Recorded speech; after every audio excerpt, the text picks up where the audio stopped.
Assalamualaikum students. Today we are going to discuss our chapter number 13, electromagnetism.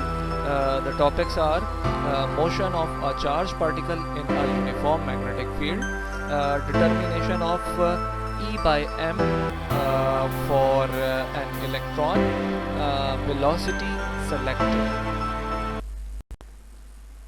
Now students, before going to start the topic of motion of a particle or charged particle in a uniform magnetic field, I want to highlight one basic parameter here, or I want to compare the motion of a particle in electric field and in magnetic field. Okay, now तो students, अगर हमारे पास एक charge particle है, ठीक है, अगर वो like positive charge है और वो किसी इलेक्ट्रिक फील्ड में से पास होता है, ठीक है, तो उसका बिहेवियर यानी उस पर लगने वाली जो फोर्स होती है वो किस तरह बिहेव करती है हम ये देखेंगे। और अगर यही चार्ज पार्टिकल किसी मैग्नेटिक फील्ड के दरमियान पास होता है तो उस पर लगने वाली फोर्स का बिहेवियर क्या होता है। ठीक है, हम अपने चैप्टर 12 में यानी इलेक्ट्रोस्टैटिक्स में इस फॉर्मूले को डिस्कस कर आए, जो कि electric intensity E is equal to F/Q से रिप्रेजेंट हो रहा था। तो ये जो फोर्स है ये Q चार्ज पर लगने वाली वो फोर्स है जो उसको इलेक्ट्रिक फील्ड में चार्ज अपने ऊपर एक्सपीरियंस करता है। ठीक है, Q चार्ज है और E जो है वो इलेक्ट्रिक इंटेंसिटी है। ठीक है, इसी तरह अभी हम अपने लास्ट लेक्चर्स में F is equal to QVB sine theta, ठीक है, इस फॉर्मूले को डिस्कस कर आए। तो F is equal to QVB, F magnetic field में चार्ज पर लगने वाली फोर्स है, Q चार्ज है, V वेलोसिटी है चार्ज की और B मैग्नेटिक फील्ड है। ठीक है, नाउ तो अब हम सिंपल ये देखते हैं कि जब हमारे पास कोई चार्ज इलेक्ट्रिक फील्ड के दरमियान पास हो रहा होता है V वेलोसिटी से, तो उस पर जो फोर्स एक्ट करती है वो अट्रैक्टिव होती है। यानी अगर ये पॉजिटिव चार्ज इस फील्ड में एंटर होता है इलेक्ट्रिक फील्ड में, तो पॉजिटिव चार्ज की ये वाली जो शीट है इससे ये चार्ज रिपेल होगा यानी अवे मूव करेगा, और ये जो नेगेटिव चार्ज है ये इनकी डायरेक्शन में यानी इनसे अट्रैक्ट होगा। ठीक है, तो चार्ज की जो डायरेक्शन होगी वो लाइंस ऑफ फोर्सेस की डायरेक्शन में इलेक्ट्रिक फील्ड इंटेंसिटी या इलेक्ट्रिक फील्ड की डायरेक्शन में होगी। यानी ये जो आपको येलो लाइंस नजर आ रही हैं, ठीक है, तो जो फोर्स होगी ये भी इसी डायरेक्शन में होगी, पैरेलल होगी, ये फोर्स E की डायरेक्शन में पैरेलल होगी। ठीक है, ये एक बेसिक पॉइंट है जब चार्ज किसी इलेक्ट्रिक फील्ड में मूव करता है। ठीक है, नाउ अब इसी चार्ज को मैग्नेटिक फील्ड में मूव करते हुए देखते हैं। तो जब ये पॉजिटिव चार्ज V वेलोसिटी से मैग्नेटिक फील्ड के दरमियान मूव करता है, तो अब क्या होता है, इस पर जो फोर्स एक्ट करती है, ये जो मैग्नेटिक लाइंस ऑफ फोर्सेस हैं B, ये फोर्स F इस B के ऊपर परपेंडिकुलर होती है। ठीक है, ये बेसिक पैरामीटर है। यानी मैं इसको रिपीट कर रहा हूँ, जब कोई चार्ज मैग्नेटिक फील्ड में V वेलोसिटी से इंटर होता है, लाइक इस तरह, जिस तरह मैं रिप्रेजेंट कर रहा हूँ कि ये मैग्नेटिक लाइंस ऑफ फोर्सेस हैं और ये जो V है ये आपके पास इस B के ऊपर परपेंडिकुलर है। ठीक है, ये इस तरह इंटर हो रहा है चार्ज, तो अब जो फोर्स होगी वो तीसरी डायरेक्शन में यानी कि इस एक्सिस पर, सपोज कि अगर ये मेरे पास एक्स एक्सिस है, B मेरे पास y एक्सिस है, तो ये जो फोर्स होगी ये z एक्सिस पर एक्ट करेगी। ठीक है, तो ये रिप्रेजेंटेशन है इलेक्ट्रिक चार्ज की मैग्नेटिक फील्ड में मूव करते हुए और इलेक्ट्रिक फील्ड में मूव करते हुए। ठीक है, इन पर जो दोनों फोर्सेस एक्ट करती हैं उनकी रिप्रेजेंटेशन हम कुछ यूं देखते हैं। ठीक है, अब हम अपने टॉपिक को स्टार्ट करते हैं। Now students, we are going to derive the relation for a charge particle moving in a uniform magnetic field. Now students, अभी हम ये हाईलाइट कर आए कि हमारे पास जब भी कोई चार्ज मैग्नेटिक फील्ड में एंटर होता है तो उस पर जो फोर्स एक्ट करती है उसकी डायरेक्शन थर्ड एक्सिस पर होती है। यानी अगर V वेलोसिटी किसी एक डायरेक्शन में है, किसी एक एक्सिस पर है, like x axis, magnetic field जो है वो दूसरे यानी y एक्सिस पर है, तो जो फोर्स एक्ट करेगी वो थर्ड एक्सिस यानी z एक्सिस पर होगी। ठीक है, यानी ये तीनों एक दूसरे पर परपेंडिकुलर होंगे।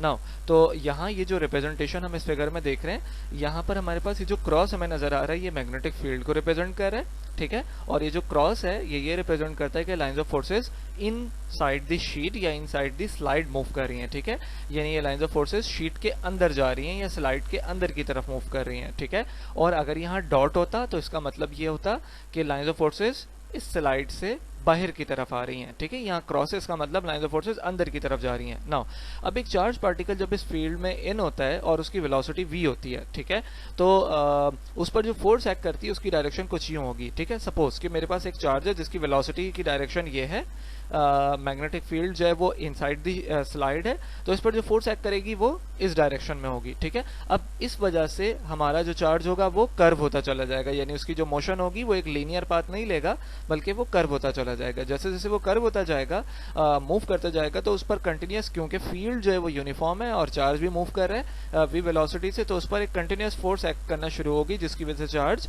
एक सर्कुलर पाथ पे मूव करना शुरू हो जाएगा, ठीक है।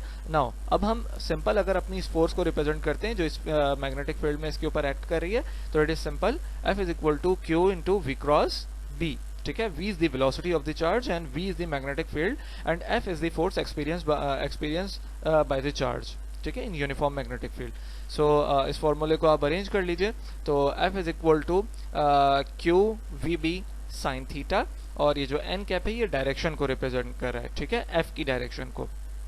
नाउ इस चार्ज पे मैक्सिमम फोर्स हमें कब एक्सपीरियंस होगी, हम देखते हैं जब हमारा साइन थीटा 90 डिग्री है, तो यानी कि हमारे पास जो v है वेलोसिटी चार्ज की, वो मैग्नेटिक फील्ड के साथ जब 90 डिग्री पर होगी, तो जो हमें फोर्स मिलेगी वो मैक्सिमम मिलेगी, ठीक है। तो F is equal to QVB which is the maximum force. इसी तरह मिनिमम फोर्स अगर हम हाईलाइट करते हैं यहाँ पे, तो हमारे पास जब v वेलोसिटी और मैग्नेटिक फील्ड के दरमियान 0 डिग्री एंगल फॉर्म हो रहा होगा, तो उस वक्त हमें जो फोर्स मिलेगी वो मिनिमम होगी, ठीक है। तो साइन 0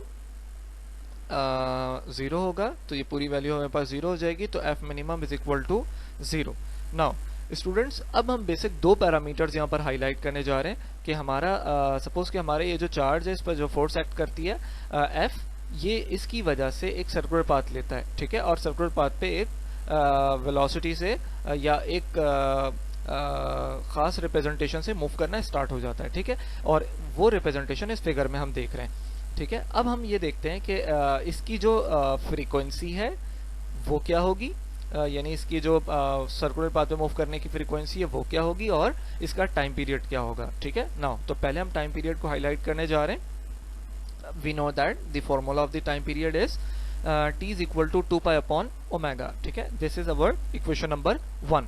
हम यहाँ पे अपने ओमेगा की वैल्यू को फाइंड करेंगे, ठीक है, और जो हम पैरामीटर्स यूज करेंगे वो सारे के सारे इन फोर्सेस यानी इलेक्ट्रिक और मैग्नेटिक फोर्स की बेसिस पे करेंगे, ठीक है। नाउ अच्छा, यहाँ स्टूडेंट ये हम हाईलाइट कर चुके हैं अभी कि ये जो डायरेक्शन हम अपनी फोर्स की हाईलाइट करने जा रहे हैं, ये हम फ्लेमिंग लेफ्ट हैंड रूल से हाईलाइट करते हैं, ठीक है। Now we have the formula F is equal to QVB and similar we have formula of the centripetal force which is equal mv square over r। Now students, क्यों हम centripetal force की बात कर रहे हैं, क्योंकि अभी हमारा पार्टिकल जो है एक सर्कुलर पाथ पे मूव करना स्टार्ट हो गया, तो इस पर एक सेंट्रीपिटल फोर्स एक्ट कर रही है, ठीक है। यानी यूं देखिए कि चार्ज जब मैग्नेटिक फील्ड में मूव कर रहा है, तो मैग्नेटिक फील्ड में मूव करने की वजह से इस पर एक फोर्स एक्ट करती है, और ये मैग्नेटिक फील्ड की फोर्स होती है जो इसको सर्कुलर पाथ पे मूव करवा देती है। अब क्योंकि ये सर्कुलर पाथ पे मूव कर रहा है, तो इसको सर्कुलर पाथ पे मूव करवाने के लिए जो फोर्स एक्ट कर रही है उसका रिलेशन हम सेंट्रीपिटल फोर्स से रिप्रेजेंट करते हैं। इट मींस कि जो सेंट्रीपिटल फोर्स है वही मैग्नेटिक फील्ड है, ठीक है, जो यानी मैग्नेटिक फील्ड है जो इसको सर्कुलर पाथ पर मूव कर रही है। तो हम अगर मैग्नेटिक फील्ड को अलग हाईलाइट करते हैं तो वो है QVB साइन थीटा, और अगर सर्कुलर पाथ पे मूव करता हुआ ये पार्टिकल हमें नजर आ रहा है तो इसकी जो सेंट्रीपिटल फोर्स हमें नजर आ रही है वो ये है।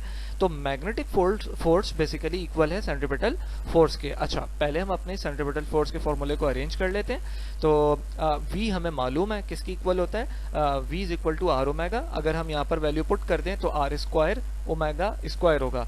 यहाँ पर ये हमारे पास R स्क्वायर से एक R ये जो डिनोमिनेटर में कैंसिल हो जाएगा, तो फॉर्मूला आ जाएगा सेंट्रीपिटल फोर्स का mR ओमेगा स्क्वायर, ठीक है। नाउ क्योंकि ये दोनों फोर्सेस एक ही फोर्सेस हैं, ठीक है, मैग्नेटिक फील्ड की जो फोर्स है वो चार्ज को सर्कुलर पाथ पे मूव करवा रही है, इसीलिए हम इन दोनों को कंपेयर करते हैं।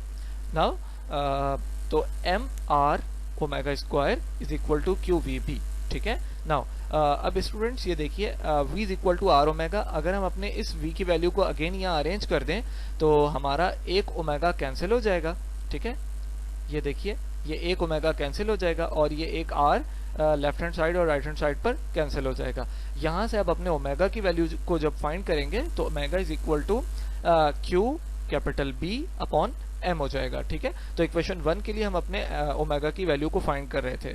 Now we have omega which is equal Q capital B upon M, ठीक है। Now, putting the value of omega into equation number 1, we get t is equal to 2 pi upon qb upon omega. ठीक है, इसको arrange कर लीजिए. तो t is equal to 2 pi m divided by qb. ये फॉर्मूला हमारे इस चार्ज की जो सर्कुलर पाथ पे मूव कर रहा है इसके टाइम पीरियड को रिप्रेजेंट कर रहा है. ठीक है. Now we are going to find the frequency f. So we know that the formula f is equal to 1 upon capital T. हम t फाइंड कर चुके हैं, तो t को इक्वेशन नंबर 2 में अरेंज कर देते हैं. तो हमारे पास t की वैल्यू पुट करने पर हमें मिलेगा f is equal to 1 upon 2 pi m divided by q b.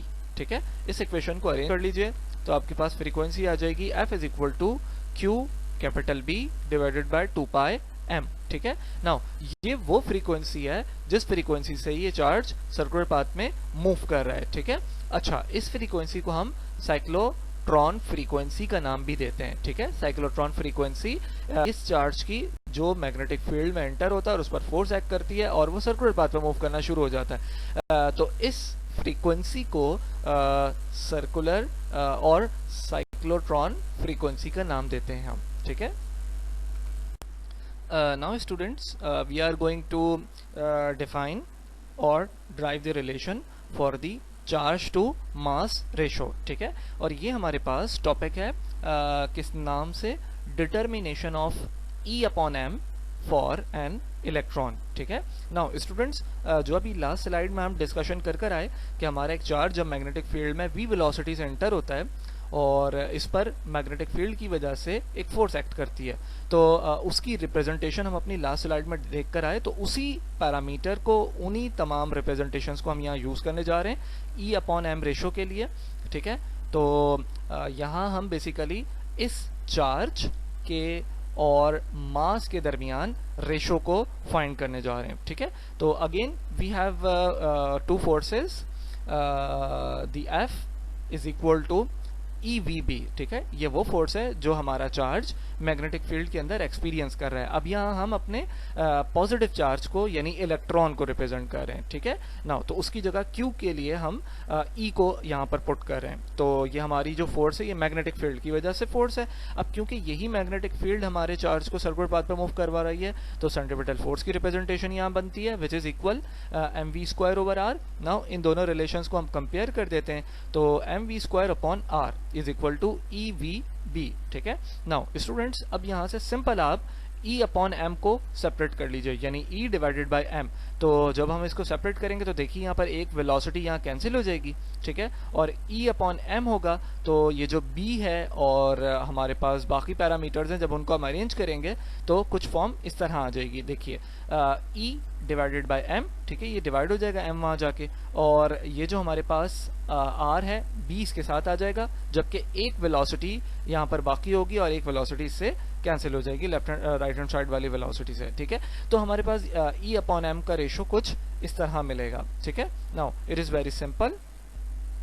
अब स्टूडेंट्स, हम एक और चीज़ यहाँ हाईलाइट करने जा रहे हैं कि जब हमारा ये चार्ज पार्टिकल इस मैग्नेटिक फील्ड में इंटर होता है, ठीक है, तो ये कुछ एनर्जी से एंटर होता है. यानी कि ये खुद जब एंटर हो रहा होता है मैग्नेटिक फील्ड में, तो ये कोई वेलोसिटी रखता है, और इसका मतलब ये हुआ कि हम चार्ज को पोटेंशियल देते हैं कोई, तो वो पोटेंशियल एनर्जी इसकी काइनेटिक एनर्जी में कन्वर्ट होती है. ठीक है. और ये चार्ज पार्टिकल इस सर्कुलर पाथ पे मूव करना शुरू हो जाता है. यानी जब कोई चार्ज मैग्नेटिक फील्ड में एंटर होता है तो वो एक पोटेंशियल रखता है और एक काइनेटिक एनर्जी रखता है अपने पास, यानी उसकी पोटेंशियल एनर्जी उसकी काइनेटिक एनर्जी में कन्वर्ट होती है. तो इसी रिलेशन को हम यहाँ हाईलाइट करने जा रहे हैं कि हमारे पास जो पोटेंशियल एनर्जी है हमारे चार्ज की, वो है EV. ठीक है. ये फॉर्मूला हमारे पास आ रहा है voltage is equal to W upon Q से. ठीक है. Q को हम E से रिप्लेस करते हैं, तो ये जो W है वो हमारी पोटेंशियल एनर्जी है. तो W is equal to E into V हो जाएगा. ठीक है. तो ये हमारे पास पोटेंशियल एनर्जी W, ठीक है, पोटेंशियल एनर्जी की रिप्रेजेंटेशन है, जबकि ये हमारी काइनेटिक एनर्जी है जो कि हमारे चार्ज की पोटेंशियल एनर्जी काइनेटिक एनर्जी में जो कन्वर्ट हो रही है, ठीक है। तो here we have kinetic energy is equal to potential energy which is half m v square is equal to e capital V. ये जो कैपिटल वी है ये वोल्टेज है, ठीक है, ये पोटेंशियल डिफरेंस की रिप्रेजेंटेशन है, ठीक है। नाउ स्टूडेंट्स अब हम क्या करेंगे, यहाँ से अपने वी स्क्वायर की वैल्यू को अरेंज कर लेते हैं। तो v square is equal to 2 small e capital V divided by m, ठीक है। ये v स्क्वायर की वैल्यू हमारे पास आ जाती है इस रिलेशन से, kinetic energy is equal to potential energy के रिलेशन से।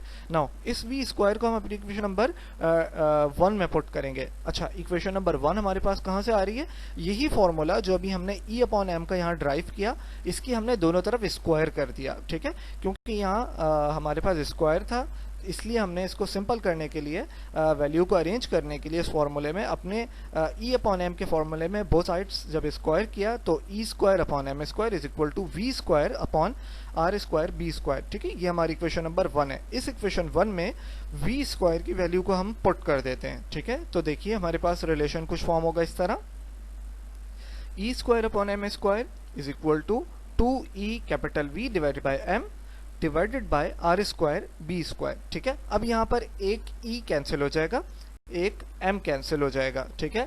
तो फाइनली हमारी इक्वेशन कुछ इस फॉर्म में आ जाएगी, e upon m is equal to 2 capital V divided by r square b square, ठीक है। नाउ स्टूडेंट्स, ये जो e अपॉन m का रेशो हमें मिल रहा है और ये जो रेशो मिल रहा है ये हमारा वेलोसिटी, रेडियस और मैग्नेटिक फील्ड की रिप्रेजेंटेशन है, ठीक है। और ये वाला फॉर्मूला जो अभी हमने लास्ट में अभी ड्राइव किया, ये पोटेंशियल डिफरेंस, रेडियस और मैग्नेटिक फील्ड की रिप्रेजेंटेशन है।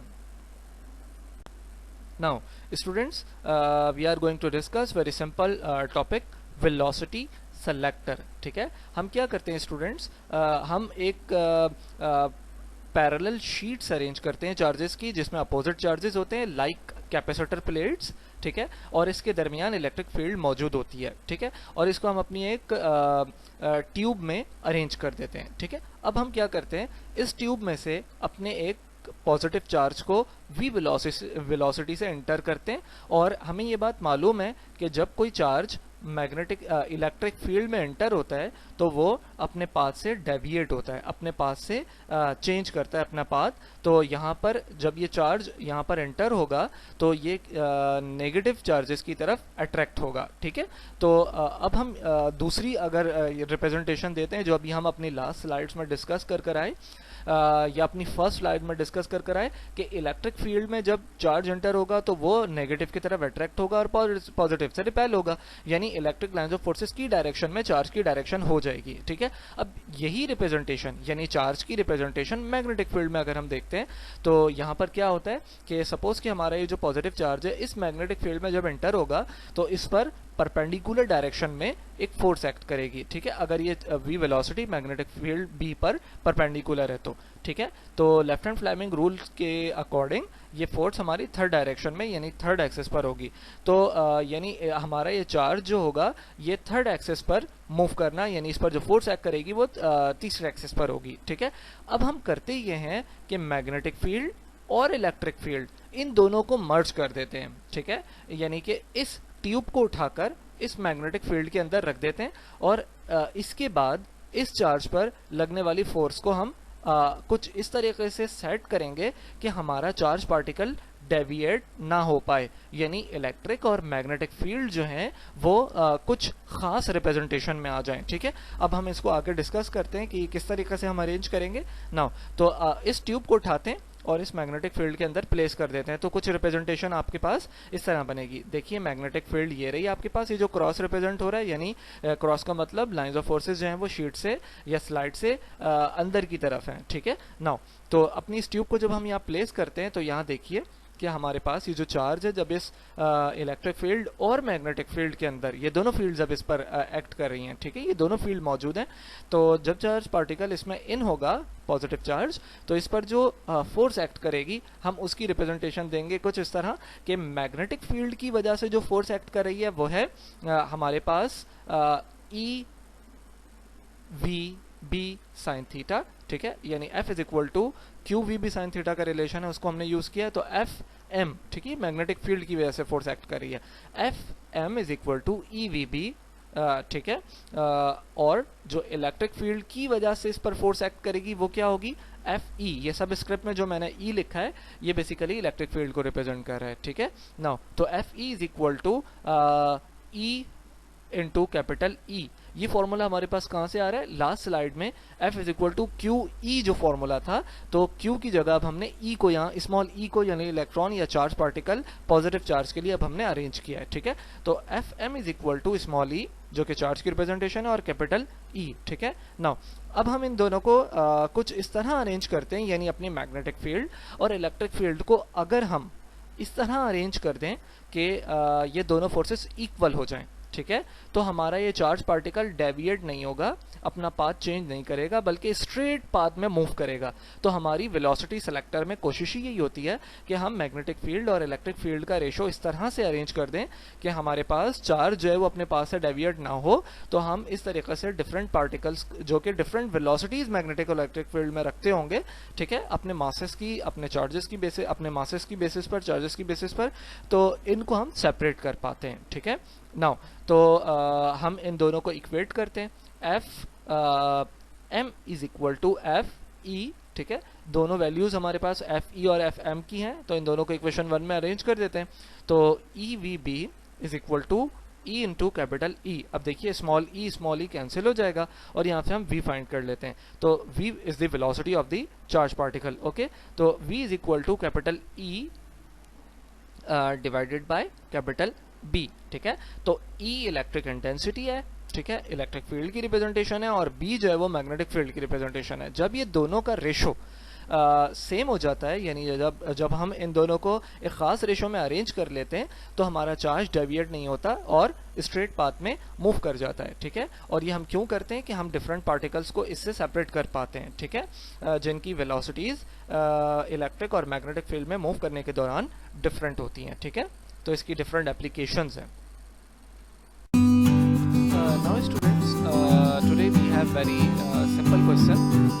What are the applications of the velocity selector? ठीक है, क्वेश्चन एक हम जो आज करें वो ये है, और दूसरी चीज़ ये है स्टूडेंट्स कि जो मैंने आपको टास्क दिया था सोलेनॉइड का, तो आप सोलेनॉइड को बनाएंगे और इस तरह बनाएंगे कि वो एक प्रॉपर वर्किंग में हो, ठीक है, वो प्रॉपर वर्क कर रहा हो, ठीक है।